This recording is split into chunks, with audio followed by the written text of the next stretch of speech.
Halo what's up guys, welcome back to BLCTR. Nah, di episode kali ini saya mau nge-review satu buah custom ROM dari Cherish OS, yang dimana di ROM ini sudah disematkan Android 13, dan dimana Android Tiramisu adalah Android terbaru dari versi HP Redmi Plus ya. Nah, jadi gimana sih performa dari custom ROM ini, dan gimana untuk skornya, dan apa aja fitur yang disematkan, nanti kita akan bahas ya. So tanpa basa-basi lagi, langsung aja kita ke videonya.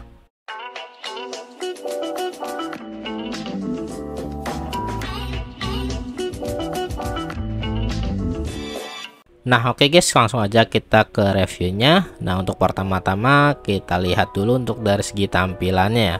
Untuk tampilan sendiri menurut saya tidak jauh berbeda dengan Android 12 ya. Tampilannya seperti ini, dan ini juga menurut saya cukup oke, cukup simple, bagus banget. Dan sekarang kita beralih ke quick actionnya.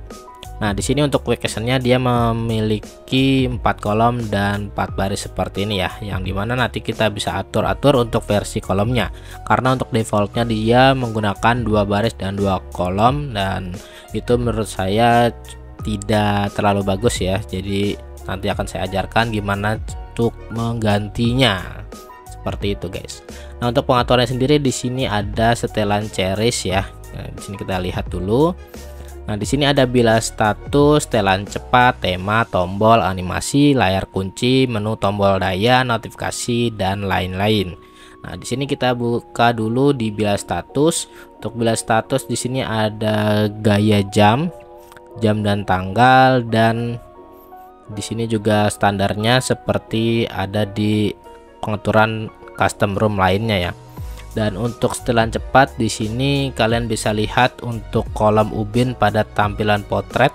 Nah, di sini bisa kalian atur, misalkan di sini 3, maka di sini akan berubah menjadi 3 kolom dan 3 baris seperti ini. Nah, untuk bagian kolom untuk landscape-nya juga kalian bisa atur ya. Misalkan kalian mau atur 3 atau 5, itu terserah kalian ya. Kalian bisa atur sendiri. Nah, untuk temanya di sini ada beberapa tema, yaitu OSP, Oxygen OS 11, Oxygen OS 12, Cherish, dan Cherish Clean. Nah, kalian bisa atur aja. Dan untuk tema gelapnya juga ada. Lalu fontnya juga banyak ya. Di sini fontnya kalian bisa pilih sendiri. Dan untuk gaya icon sinyalnya juga sudah banyak banget ya. Di sini bagus-bagus banget, keren-keren. Kalian bisa customisasi sendiri seperti ini. Tombolnya juga bisa kalian pilih sendiri untuk navigasi gestur, atau navigasi 2 tombol, atau navigasi 3 tombol.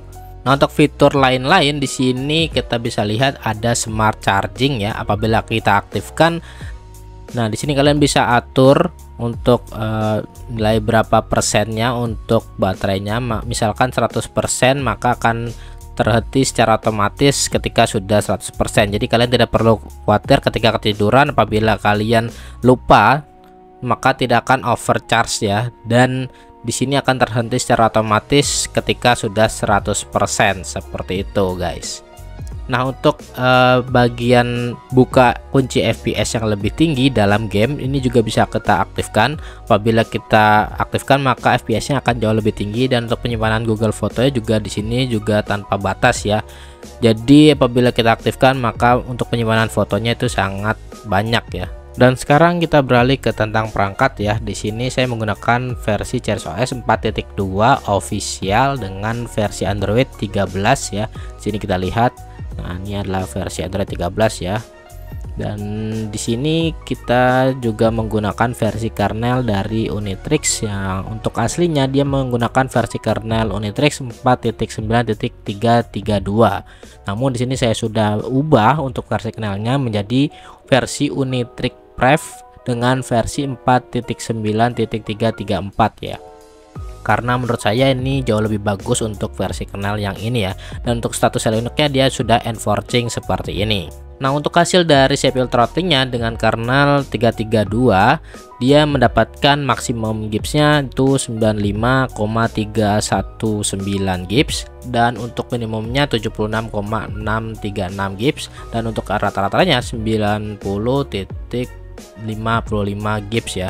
Dan untuk benchmarknya dengan kernel Unitrix 332 dia mendapatkan single core-nya yaitu 171, dan untuk multicore-nya mendapatkan 970 ya. Jadi cukup standar untuk versi handphone Redmi 5 Plus ya. Nah, sekarang kita lihat untuk hasil tes CPU throttling dengan kernel versi 334 ya. Untuk maksimumnya dia mendapatkan 102,679 Gibbs. Untuk minimumnya dia mendapatkan 83,169 Gibbs. Dan untuk rata-ratanya dia mendapatkan 96,518 Gibbs ya. Jadi ini sangat tinggi banget untuk sekelas Redmi 5 Plus ya. Dan ini adalah hasil benchmark dengan versi kernel 334, yaitu dia mendapatkan single core-nya 176, untuk multicore-nya dia mendapatkan 934 ya. Jadi untuk multicore-nya dia lebih rendah daripada kernel sebelumnya. Dan untuk penggunaan baterainya sendiri menurut saya ini tidak terlalu boros dan tidak terlalu awet juga. Jadi ini standar aja ya. Jadi ketika saya gunakan itu sekitar 4 jam lalu dia berkurang sekitar 12%. Jadi ini termasuk ya standar aja ya, tidak terlalu boros dan tidak terlalu awet juga. Jadi ya seperti itu guys. Dan setelah ini kita akan coba tes untuk bermain game, apakah dalam bermain game itu lancar atau tidak. Nanti kita akan lihat di videonya. Nah, di sini kita bisa lihat untuk pengaturan grafisnya. Untuk rekomendasinya dia menggunakan grafis yang rendah dengan refresh rate juga yang rendah ya. Nah, namun untuk kelebihannya di sini dia support untuk versi ultra ya. Jadi apabila kita aktifkan di sini dia juga udah support. Tapi di sini apabila kita menggunakan versi ultra maka dia akan cepat panas ya untuk handphonenya.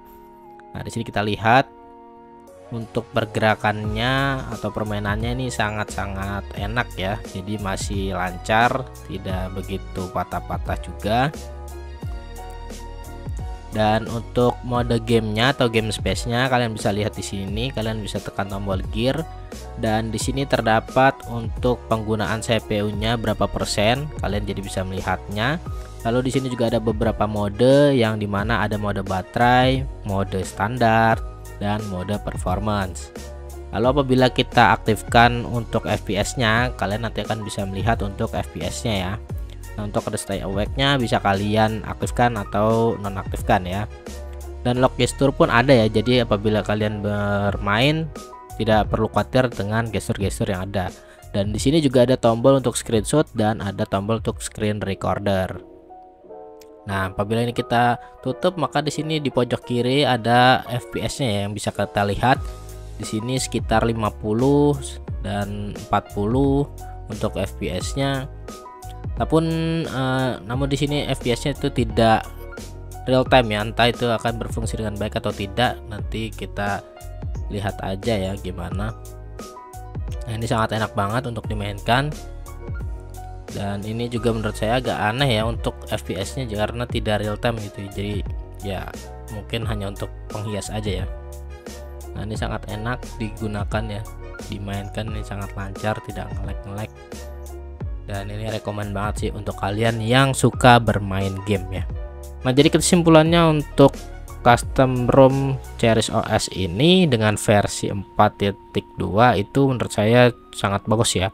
Dan tadi kita sudah lihat dalam bermain game kita mendapatkan grafis di ultra ya. Jadi itu bagus banget, grafis rata kanan yang sudah sangat keren banget menurut saya. Dan dari segi permainannya pun juga enak, tidak nge-lag, fiturnya pun lengkap. Jadi buat kalian yang mau cobain, link downloadnya ada di kolom deskripsi ya. Dan thank you banget buat kalian yang sudah nonton video ini sampai selesai. Buat kalian yang suka dengan videonya jangan lupa untuk tekan tombol like-nya. Buat kalian yang belum subscribe atau baru bergabung di channel ini langsung aja klik dulu tombol subscribe-nya agar kalian tidak ketinggalan video terbaru lainnya dari saya. Thanks for watching guys and see you in next video. Terima kasih.